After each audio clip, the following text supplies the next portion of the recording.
Let's get a full screen. All right. Still feels foggy. Some of this camera seems foggy to me, but we're going to hope it comes out okay. Excited about this worksheet. This course continues to evolve. And so now we've got a worksheet of 113 problems. Going to break it up into three parts. The Algebra 1 materials there so that we go forward without gaps. And the last stage of learning is being able to explain something to someone else. And so it doesn't have to be me anymore because we have enough students who are not going to make any mistakes through these first 53 problems. So be able to help each other out a whole lot quicker.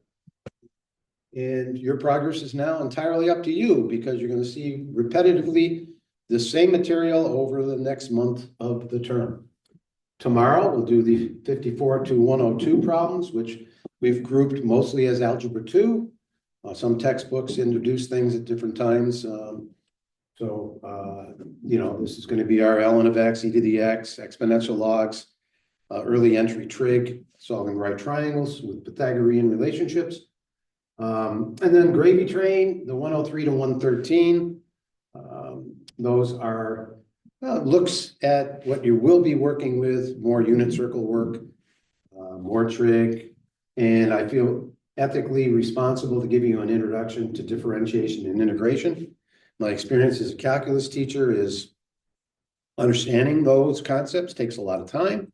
And I think if we spend time with just the basic idea behind their fundamental formation, geometric, numerical, and graphical perspectives, mostly from squares, and I'm even going to do a little bit of that drawing in today's lesson set.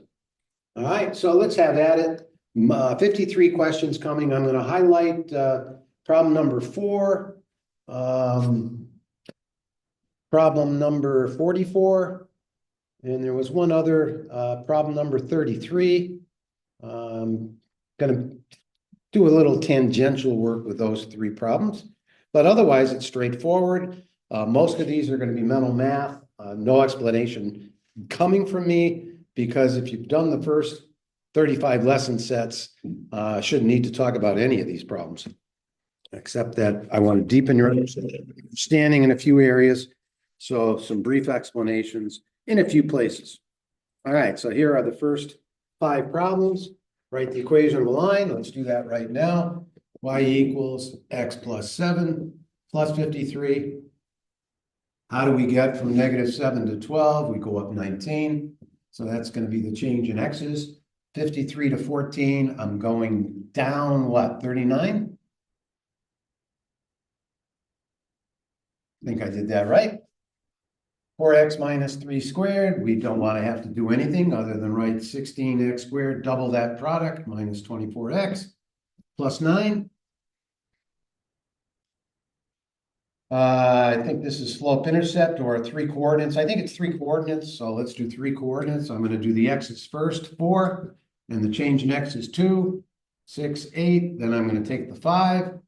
The change in y is down 3, so that's 2, -1. I'm going to check 8, -1.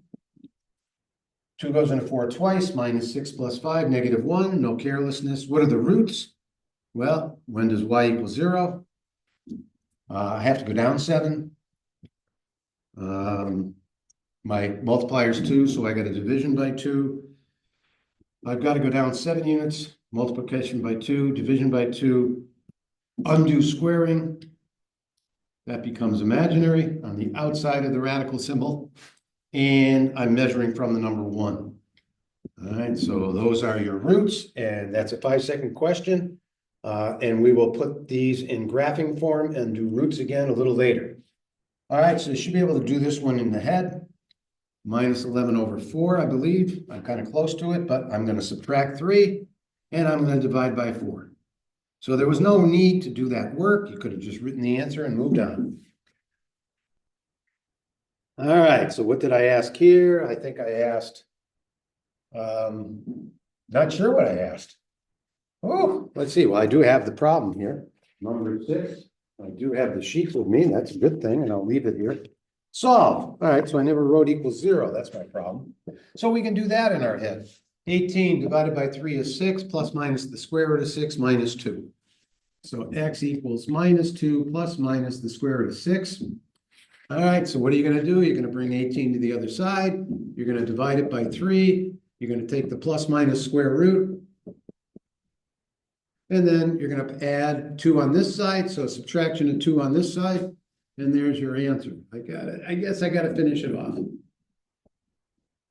All right, and putting it in is very helpful to see why the answer works. So minus 2 plus 2 cancels. Squaring a square root makes it positive. Squaring a square root gets you what's inside, and 18 minus 18 is 0. All right, this one I would not suggest mental math. I make too many careless errors when I do, so we're going to multiply by 10 and get the first line of work, which is going to be 5 times 7x, 35x.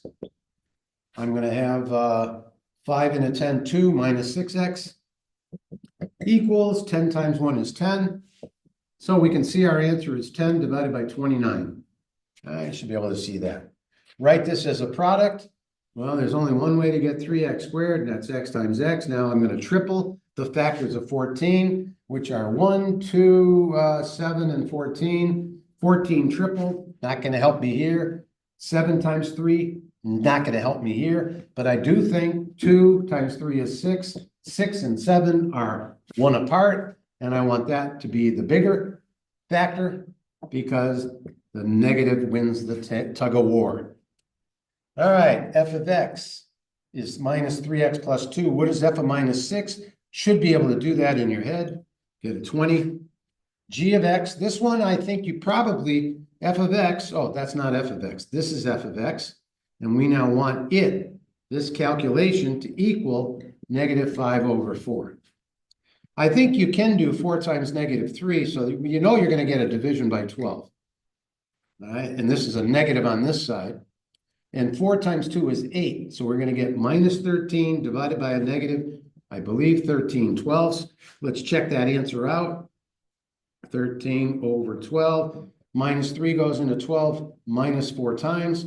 So I get minus 13 plus 2.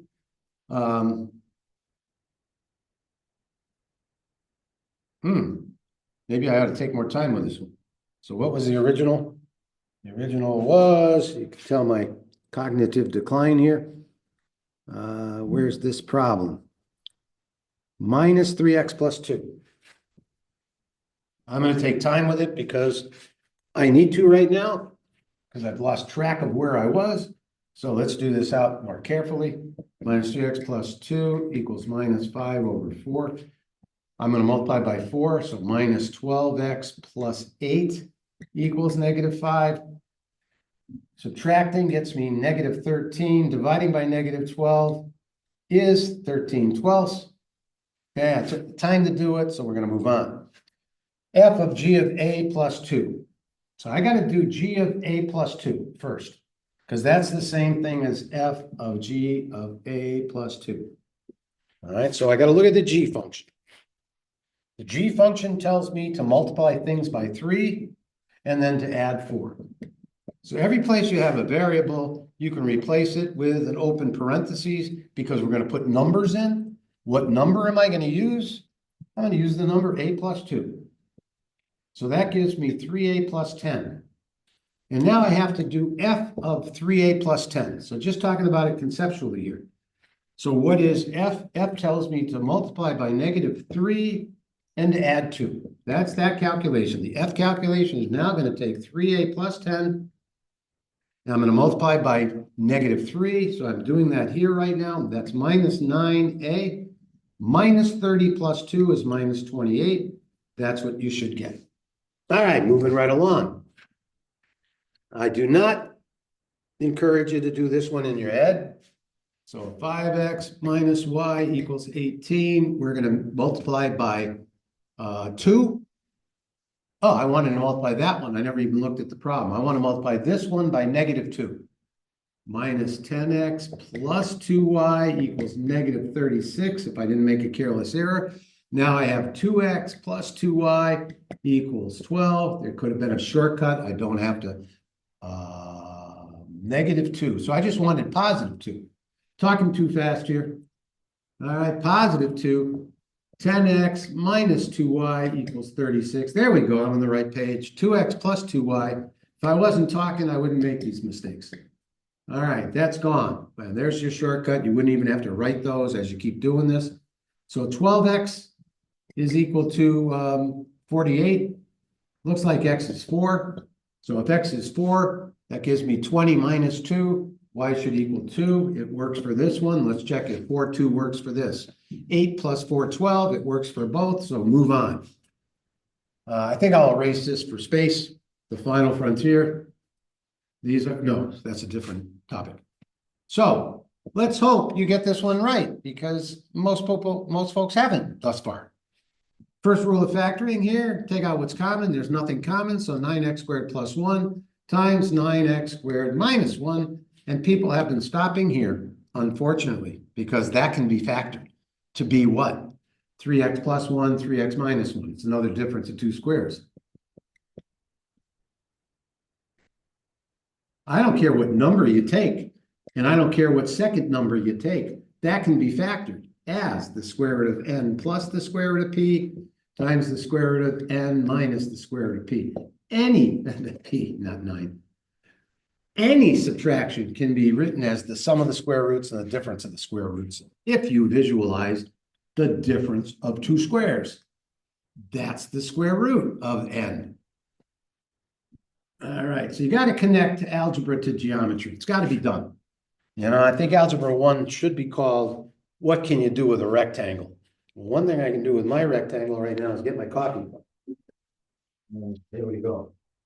I want it still to have a little heat. Oh, that's good. All right, changing markers. Factoring, well, there certainly has to be an x times an x. Nothing common. What are the factors of 60? 1 and 60, 2 and 30, 4 and 15. 6 and 10. Oh, 6 and 10, yes. Minus 10 plus 6. That's what you have to do. You got to get practice. Practice. I think this one here is erasable time. I like to do columns. So I've got 9x cubed. That means I've got an x squared column, an x column, and a number constant column. Constant spelled with a K. Keep telling my grandson it's K. He says cat is C-A-T. Keep telling him it's K-A-T. He doesn't believe me. Minus 21x squared. Minus 10x cubed. Well, that can go here. And this one is minus 10x squared. Now I can add things up. So that's minus x cubed minus 11x squared. Well, any carelessness I make. I'm not worried about it because I'm getting a practice session in for what is called automaticity. We want these 53 problems to be automatic, not have to think about them. So I'm not thinking about that anymore. I just did it. All right, so that 8 in your mind's eye should be there. X squared times negative 3 is negative 3x squared. Minus 5 doubled is minus 10 times minus 3 is plus 10x. Minus 5 squared is 25. Minus 75 plus 8 is minus 67, and you're done. Of course, you might need to do the binomial squaring. X squared minus 10x plus 25 plus 8. And if I didn't make a careless error, it takes me there. Let's continue on. Minimum for px squared. All right, so I now know that this thing is a cup shape up. I know I'm on the decreasing side. 0 gets me 23. And that gets me a rate of change at minus 12 to 1 at this instant. This is not changing at 0, right? That's why I know. And I'll show you why later in the lesson set. So I now know my x is positive. So 12 divided by 4 is 3. And that gives me my minimum. You keep giving me the vertex. I just want the minimum answer. 3 times negative 12, negative 18, cut it in half, right? Plus 23. So my minimum, unless I'm wrong, is positive 5. And that's what I want for an answer. What's the inverse? Well, you solve equations like this using inverse operations. Okay, so what's addition of 3? Subtraction of 3, but this number is this x value. The output of this equation is the input of this one. So if I solve this equation, I'm doing it with the inverse operations, and I'm now done. I can't do that thought process with certain situations, but 90% I can. If I've got an isolated x, then I just want to know the inverse operations involved in solving an equation. I think I'm safe saying that until I find out I'm not. All right, so how do you check it? Put a 2 in, get you 13. See if a 13 gets you a 2, and it does. Vertex, okay, this is where minus b over 2a, 18 divided by 6 gets us a 3. And if we plug a 3 in, we get negative 36 cut in half is negative 18 minus 7, negative 25. What's the graphing form? Well, I've got the a term. I've got the vertex. Looks like I got it in graphing form. What are the roots? Set the graphing form to 0, and I think we can see we're measuring from 3. That's our x value. That's important. I've got to go up 25. I've got a multiplication by 3. It becomes division on the other side. There's your plus minus operation for undoing square rooting or squaring. I've got a mixture word problem. I'm not doing it here. Go to YouTube, type in, how do you do mixture problems? Get some practice. Minus 5x squared plus 10 equals 0. It just takes me too long to write the thing out. All right, so minus 5x squared plus 10 equals 0. So minus 10 divided by minus 5 is positive 2. So we've got plus minus the square root of 2 if you do it in your head. If you didn't do it in your head, then you got to do this. So addition becomes subtraction. Multiplication becomes division. Squaring becomes plus minus square rooting. And no credit if you forget that. All right. Professor Flynn told me today that there's a thing called the fundamental theorem of algebra. And I said, I don't know what that is. I mean, I know what it is now because he defined it. So if you have x to the 5th, equals some number, then there's 5 answers to that. I remember studying René Descartes. Oh, I'm sorry, René Descartes. This is René Descartes. My cart here, named it René. René Descartes' rule of signs, and going back 30 or 40 years, I'm having trouble remembering it. But how many answers does a polynomial have? Well, that tells you. Imaginaries come in pairs. So there could be 5 real answers. There could be 3 real answers, 2 imaginaries. There could be 4 imaginaries and 1 real root. But there's at least 1 real root here. So this has 2 answers. And we've been having trouble getting those 2 answers. We've been having trouble seeing that that's one of the answers. And the other is this. So first rule of solving equations, get your variables on one side. I think I'm safe in saying that. X times 2x minus 9 is the mechanics behind that. Products equaling 0, isolate our x's.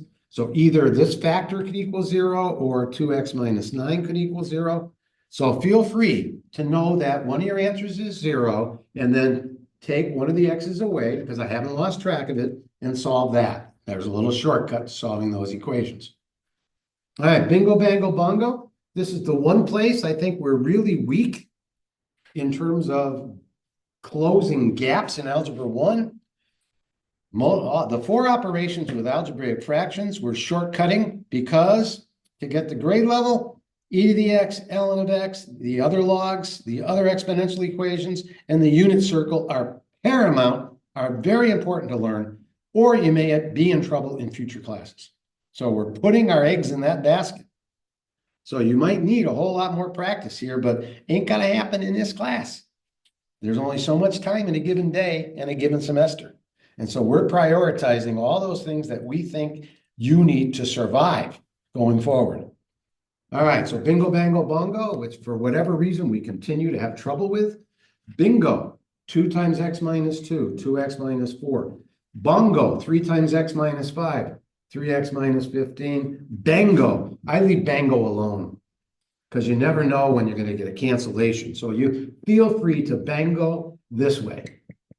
But if you forget to put bango down, then you're telling me that 1/2 plus 1 plus 2/3 is, or 2/5, one half plus 2/5 is equal to 3.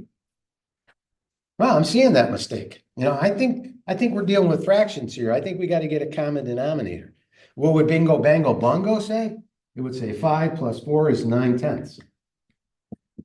All right, so that's kind of a life jacket for quick addition and subtraction of fractions. And that's what we're creating here. So what's our final answer? 2x minus 3x minus x minus 4 minus a minus 15. Ooh, minus 4 plus 15 is minus 11. Sure would be nice. And then you put those things in there. All right, but moving right along.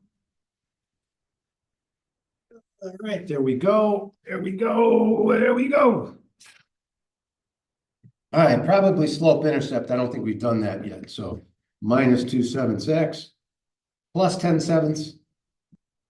I need sevenths over here, minus 3 times 7, 21. So minus 2/7 x minus 11/7. And this was only to make sure you know how to multiply a fraction times an integer, and only how to add a fraction to an integer. That's why we're practicing this. Okay, next one. People have a little trouble sometimes with the exponential activity in the middle term. So think of A3, B4 as equaling x, and think of C as equaling y. If I did that, I would be doing 4x minus 5y squared, which is 16x squared, double that product, minus 40xy plus 25y squared. All right, so now we do it with this and we do it here. That's 16a6b8 minus 40 xy, that times that. The exponents don't change here. Hopefully you see why. And then we got to square that, so I'll just put plus 25y squared here. Right, so that's done. Most of these problems are 10-second questions if we get automaticity. All right, so I now know this y value's got to be negative. I know sine is opposite over hypotenuse. So the only thing I have to do is figure out what this y value is. And I think I've got a pretty easy situation here of 81 units, 49 units. There's my right triangle. 81 minus 50 is 31, and I'm not taking 51, so I think this is 32. So therefore, that is the square root of 32. Hope I didn't make a careless math error, but conceptually, it's certainly fine. So that is the sine of this angle is more than 270, but we use the reference angle, all right, to talk about the ratios. That was an awkward thing to say. I don't know if it made any sense or not, what I just said. Anyway, so that's the sine of this angle. Okay, and I use the reference angle to help me see things. So what's that? Estimate? Oh, I wanted to estimate A in radians. All right, so A in radians. Okay, we start the walk around the circumference of a unit circle with 1 unit radius, then 90 degrees, 1.57. 180 is 3.14. 270, I believe, is 4.71. I'll correct that if I'm wrong, but that's what I remember. And then we're back to 6.28. So where was I? I was 7, well, squared. It'd be nice if I had a better feeling for this. So that's 2 root 4 times 8, 16, sorry, 16. 4 root 2 divided by 9. Well, that's 4 times 1.41 divided by 9. Can I get that very quickly? Not really. So where am I in terms of, I'm right about here on the circle. That's not a bad drawing. I'd really have to find out if that's bigger than that, if I'm 45 or not. But I'm somewhere between 4.71 and 6.28. And after I do this, I'll probably check that out for my own benefit. But I'm going to say 5.2 right now. I really don't know, right? But I'm certainly some number in between those two. All right, so moving right along. Vertex 0, 0. Well, that means I'm just looking at x squared. The smallest square area I can get is 0. 0 times 0. Anything else, any other multiplication times itself gets me a positive. So therefore, that's the vertex. And if I put a 6 in, I get 36. I don't want that. And if I had put the 36 here, well, it's not going to go through 0, 0 anymore. All right, so I need 25. So what do I learn from that? If this is all I see, then somewhere I have a quadratic that is centered on the y-axis. It all depends upon what the y value is. Ours was centered here at a height of 0. But if I put in a 5, well, then I would have been maybe here at 0, 5. And I think it's important you know that because you're going to have to sketch these things in a calculus class. All right, foundational, right? That's what we're after here. The foundation necessary to go up the ladder. All right, so I've given you this because I really want you just to memorize the quadratic formula. We haven't used it much. There are times to use it, but there's a whole lot of easier ways to get answers than the quadratic formula. But it's useful. So minus b plus minus the square root of b squared minus 4a. And in this case, I call it CE. All over 2a. Well, that's nice. Now I want you to solve using the quadratic formula. 5-second question. Pause the video, you think about it longer. I'm just going to give you the answer.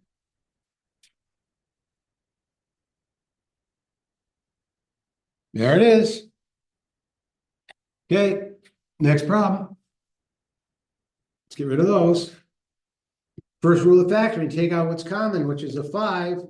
A squared and A is common. B squared and B to the 7th. B squared is common, so I've got my common factor. And now I need A squared. I only have A. I better put an A in there. 10. I better put a 2 there. B squared, I have it. A, I have it. I don't need it, but I need a minus sign. And I got to get 15. I think I need 3. I've got the A. I got B to the 7th, but I already got 2 of them.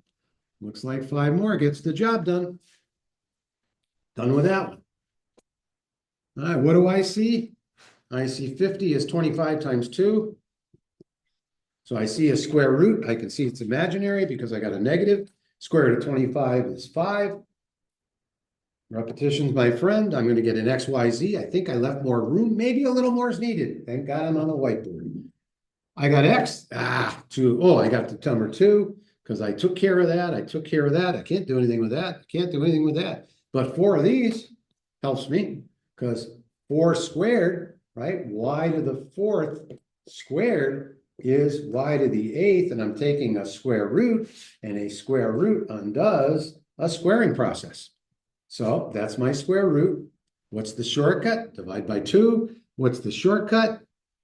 For z to the 42, if I divide by 2, I got 23, 22, 21. Oh, boy, is the brain slowing down. Z to the 21, and then there's 1 there. We got plenty of people in the room today to help you with that if you're struggling with it. All right. This is a precursor to long division, which my Algebra 1 students did for years and never understood why, and I didn't know how to help them. I now know how to help them. We do this process in our head enough times, and then we're going to go over there and take the shortcut in long division, show you where it eventually morphs into synthetic division, which I never use anymore. So I need an x minus 4, I need minus 7, I need minus 3. That's positive 12, so I got to go down 10 over x minus 4. If I put 4 in and I don't get minus 10 over here, if a 4 doesn't get me minus 10, then I've made a mistake. 16 minus 28 plus 2, that's minus 10, so we're good. Now, x minus 4 into x squared minus 7x plus 2. It's going to get us the same answer.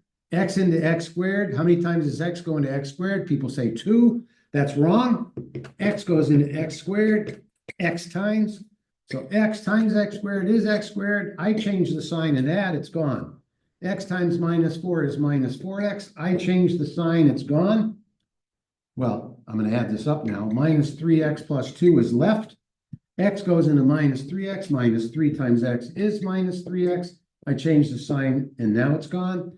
Minus 3 times minus 4 is positive 12. I didn't write a plus sign because the positive can become a negative. And there you have long division. It's easier to make columns, change the sign and add, than it is to do the textbook where you put it in parentheses and distribute the negative. That's the beauty of repetition. You find shortcuts. Now, what's the next shortcut? The next shortcut is just to work with the numbers. And I don't really need to do that first column. It disappears each time. And you can see I'm starting to shortcut the process. And if you continued doing those and looking for shortcuts, you end up with synthetic division, which I think is outdated now, but that's maybe there's a place for it. And somebody who teaches math who says, oh, I see the place where it's really helpful. Well, chime in. I'm all about learning. This course is based on zeros and ones, and I'm asking for 2 coordinates here. So the first thing I look at is this even power. You're pausing the video each time, I hope, if you want to get practice here, but just watching me do them is good practice. You're getting a minute of this, a minute of that. If you keep doing that, it gets automatic. It's how you learn a language. How do you learn a language? I put you on a plane and drop you off in Madrid. If you don't know Spanish, you're going to learn. I'm trying to learn Spanish right now. Tratando estudiar español, something like that. All right, so I know that this is going to be minus positive numbers, and I'm trying to get 1. So it'd be nice if I didn't have to think about that. Oh, I don't have to think about that. I'll put a 0 in for y. Oh, that's gone. Geez, I wonder if I can figure out 2 answers.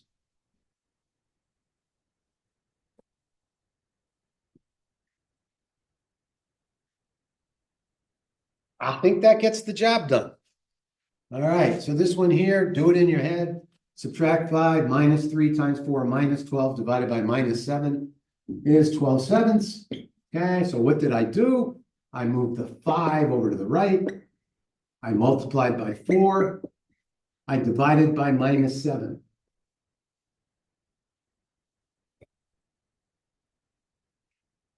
Coordinates of intersection.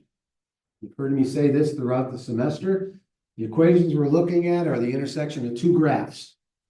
Graph 1, 2x minus 1, and we'll say it goes up in a 2-to-1 ratio. It cuts through at 1/2, the x-axis. Y-intercept of 4, so, oh boy, 4, I didn't leave myself much room. Let's do that again. More like that. X plus 4 is not going up as quickly. I have 2 positive answers. And they don't look like they're much further to the right than maybe 3 units. I don't know. Let's go find out by studying this one. Equal to that one. Those are where the y values are equal as well. So I got a 5. X equals 5. That was going to be my first guess. Darn it, I should have said it. So that's a 5. I wish there was some way to find y values here. Oh yeah, this is a y equal statement right there. 10 minus 1. I guess that's where they intersect, because I'm not going to know it unless I put 5 in here and see a 9 come out. Oh, I think I know it. 267, my favorite problem here. I must have been Freudian. 267, vertex, x minus 2 squared plus 67. 67 to 3 is down 64. The change in x is 2 to 0, which is 4 units of square change. And that morphs into minus 16x squared plus 64x plus 3 equals Jim kicks a ball, maximizes at 267. Initially, I was kicking at 64 feet per second, going up from 0.3. I build 52 calculus questions off of this one problem. And what do they have the hardest time with after we've completed the course by midterm? And they know all the calculus that fits to that physical situation? The hardest thing they have? Writing math. I have to do it because it's not taught. The cancellation, 0 minus 2 squared is 4. Just like a linear function, I'm canceling out that second change. The problem is in Algebra 1, we only do linear conversions like that. When this is one step away, 0 minus 2, that's the rise over run but the run is being squared. Okay, so seconds squared are being divided out of this problem, and feet are coming in, and that allows you to study gravity, initial velocity, initial conditions. Be nice if you had those vocabulary terms in your head before you take calculus. All right. Getting there. This is practice. This is, I hope, in focus, because I don't want to have to write all these problems on the board again. All right, reduce. 12 over 16. Well, 4 is common. Is there anything bigger? No. So I got a 3, I got a 4. I can change the position. A to the minus 5 is a to the 5 in the numerator. A to the minus 2 is a squared in the denominator. B to the minus 7 is b to the 7 in the numerator. B to the minus 4 is b to the 4. If you don't know why, go to some of those earlier lesson sets. So this answer is 3/4 times what? A cubed, b cubed. So I could write it that way, or I could write it 3a cubed, b cubed divided by 4. All right. So I said I'd highlight number 44. Whoops, square root of 35. 2 ways to do this. The easiest is to write square root of 5, square root of 5, square root of 7, which is equal to 5√7. The other way is to do 5 times 35 is 175. Square root of 175. You want to know this as well, is 25 times what? 7/4. 4/4 is $1. So 7 gets you $1.75. And there's your 5√7 from a different perspective. I'm hoping you're seeing that. All right, the next problem I said I'd highlight at the start of this video. Now I'm going to say why. We are eventually going to get to the point where we do sign charts on the next lesson set. And we're also going to graph. So if you can't solve this, if you can't see 0, which I'm going to put a little dot at, 2/5, I'm going to put a little dash, -4, right? So those are your answers, those numbers. But soon we're going to be graphing this and doing sign charts. I'll graph it real quick. Yep, that was both linear. Yep. And we want to be able to do that because in a calculus class, if that's a second derivative, we want to talk about concavity issues, all kinds of things coming your way. So there's a foundation here. You need to know that that factor, if it was 0, 0 times anything is 0, you need to know that if you put 2/5 in here, you get a cancellation. The 5's cancel, 2 minus 2 is 0. And if 0 is one of the factors, 0 times anything is 0 and -4 as well. All right? We cannot get to the algebra 2 and beyond if you can't do that. All right. So dividing by 2 is not going to hurt you here, but if we want to factor it to get a reduced polynomial, I don't know if that's the term I should use, talking, not thinking here, plus 6 equals 0. And when you divide by 2 over here, that's still 0. So it's okay. If everything is even, dividing by 2 makes it a little easier. And then I hope I don't butcher this because I have in past videos. And so what are our answers? 6 and 1. And those are called roots. What's minus b over 2a without looking? Minus 7 over 2. How do I know that? Because the average of the roots. If I add those up and divide by 2, then I made a sign error. I can't add 6 plus 1 and divide by 2. I can now. All right, so what's minus b? 7 over 2 times 1. Okay, good. So if we were going to graph this, I would not put that in graphing form because it already is in 1. I can see that a minus 6 means 6 gets me 0 and 1 gets me 0. Okay, well, the symmetry tells me that that x value is between 1 and 6. So add them up and divide by 2. Minus b over 2a. The average of the roots of a cubic? Minus b over 3a. Go look at completing the cube. All right. Next, so that's done. What's the range of this? Well, from the previous video, I hope you know that that's centered on the y-axis. That's x squared plus 7.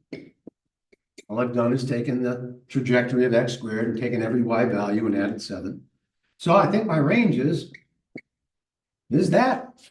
I don't think you'll find any y values less than 0, 7. I don't think you can find anything here that's below 7. That's your range. All right, now we're going to do sketches, and I hope they're 10-second sketches. Can we see? Oh, say, can we see? Okay, where am I? 47. All right, so 2x squared.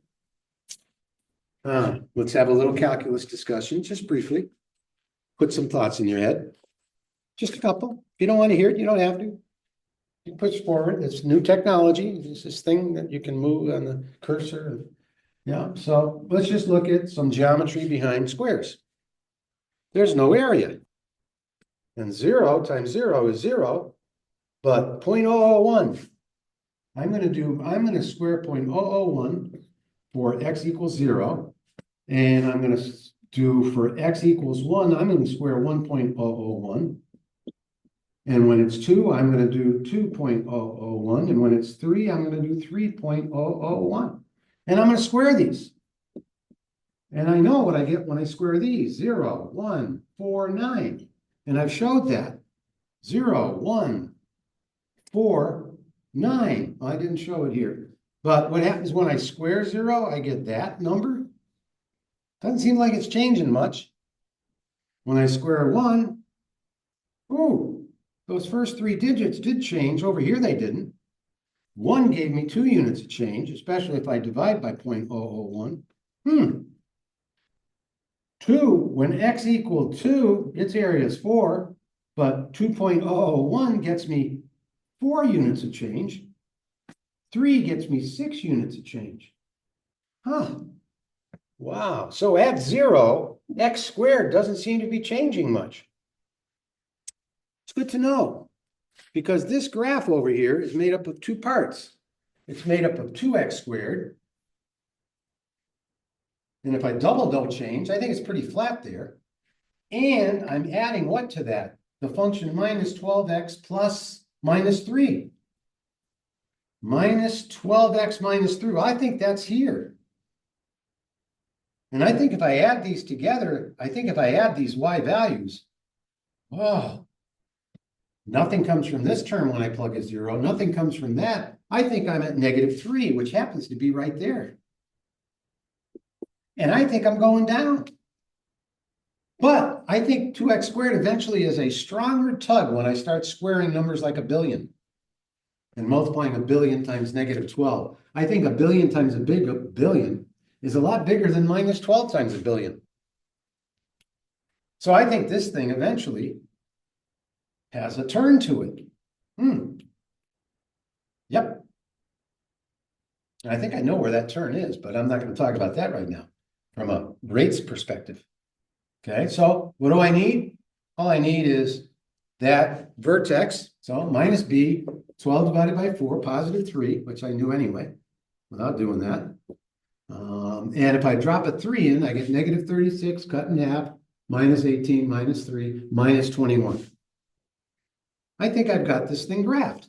I think I've got 3 minus 21, and I think I got 0, -3, and I know that I am going up at 12 to 1.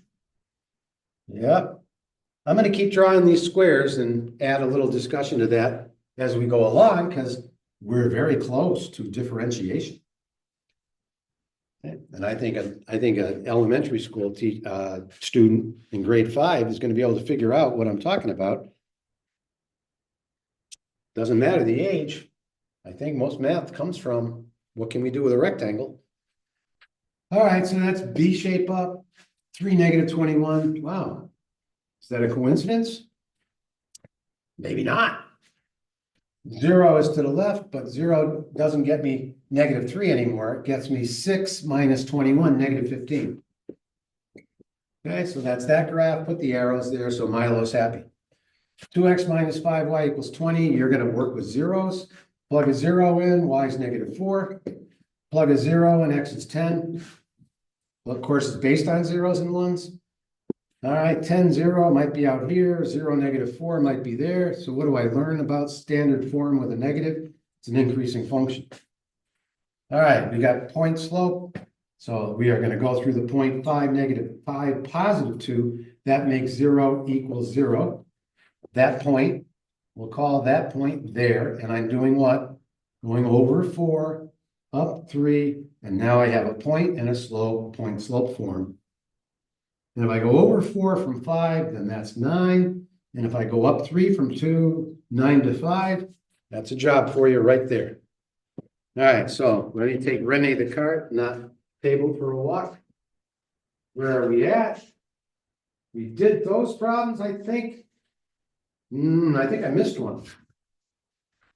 Yeah, so I missed one. I missed 37. So let's get that done right now. All right, let's get this. Too close to it, didn't see it, or ignored it. How do you reduce fractions? How do you reduce 8/10? You write 4 times 2 over 5 times 2, and you cancel factors. So let's factor this. 3 times what? 10 times? 10 times 3x minus 1. And I hope you spot 3x minus 1 here. Binomial squared. 3x minus 1 squared. I got one of those there. I got 2 of them here. I think I can erase, right? Because 3x minus 1 squared is 3x minus 1. I think you can see why I can divide that out of the problem. Because when I divide that, I get the number 1. And 1 times 10, I don't think I have to show that 1. Okay, so that's that one. A couple more problems here. Let's put this here. Almost done. Don't like the fuzziness on this camera. I'm hoping everything can be seen. All right. Bingo, bango, bongo. I already did bingo, bango, bongo. Not going to do that again. All right.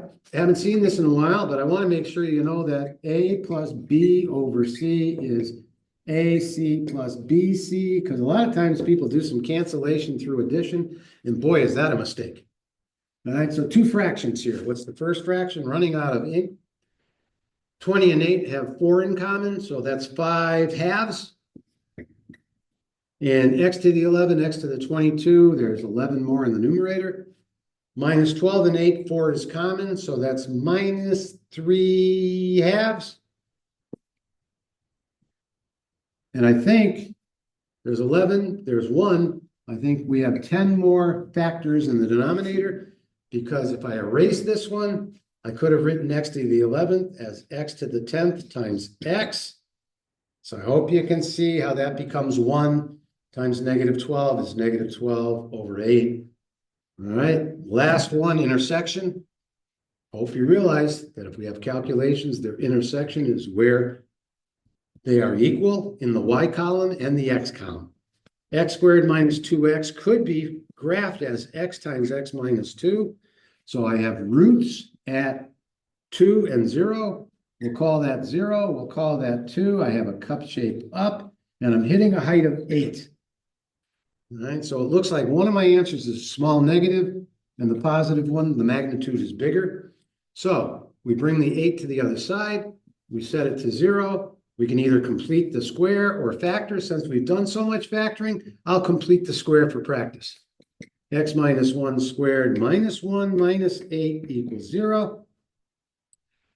Minus 1 minus 8, so that's 9. That's plus minus the square root of 3 plus 1. So 3 plus 1 is 4. So therefore, x minus 4 was a factor. Minus 3 plus 1 is minus 2. Therefore, x plus 2 is a factor. And then if we had done it by factoring, you would have had that. And I'm running out of ink. Let's hope you can see everything there. Tomorrow, we do the more algebra 2 style problems. Problems 54 to 102. And then over the weekend, I'll do the gravy train problems and get us started towards rational functions. A little bit work with limits, putting cubics in graphing form, and talking about early differentiation and integration. All right, I am worried about the camera here. I'm hoping this shows up all right. All right, toodaloo.